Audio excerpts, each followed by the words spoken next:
Hi, it's Lee. We all want to get the best return on our investment. But the question you got to ask, what are the risks and returns? In the world of investing, you're not likely to get the highest interest rates on your savings for nothing. If you're looking for something, growth, profit, or return, or whatever you want to call it, on your investment, there's always a why for someone to pay you the best interest rates. Not knowing this why can cost you a lot of money. When you invest your money, you expect to receive some benefit in the form of high interest rates or capital gains. If you invest your money in a savings account, you are in effect saying to the bank, I want to invest my money in a deposit in your bank, but I make no commitment as to how much or how little I will invest, or how long I will leave the money with you. I also want you to guarantee me to pay me back all the money I put on deposit. And because the probability that you'll get all your money back is very high, and because the bank is simply using your money for as long as you want them to, the savings interest rate on your investment will be very low. This is probably less than the inflation rate. As a result, if you leave your money in an interest savings account for very long, you are paying for the privilege of lost purchasing power.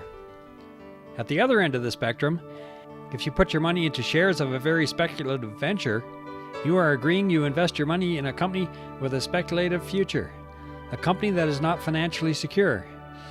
You will have to accept what someone else might be prepared to pay you for your investment, with no guarantees on either dividends or return on capital. In this type of deal, you might expect a gain on your investment to be 200 or 300% within the first 2 or 3 years, or you probably wouldn't make the investment in the first place.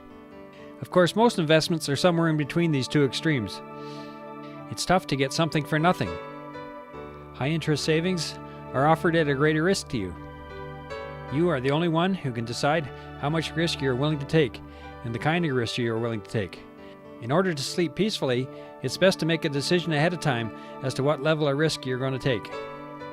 It's also important to remember that there are many ways to proceed when it comes to investing. The more educated you become, the more likely it is you will find those deals that have the best savings rates. And a financial education lowers the risk of you getting involved in deals you don't understand, deals that could go sideways.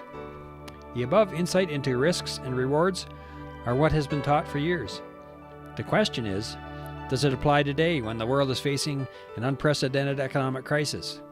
I believe that to understand the risks of today, you have to step back and take a much bigger picture. I mean to step way back and look at the cycles of different assets, back even further and look at the history of empires and correlate that to the nations in the world today. I think if you do, you will find we are at one of the riskiest points in history that requires immediate action in order to preserve your wealth. Would you like to learn more about investing and saving?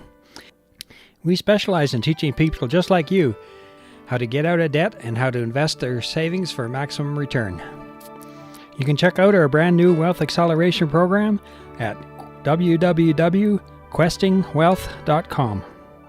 We can help you. I'll see you there at www.questingwealth.com.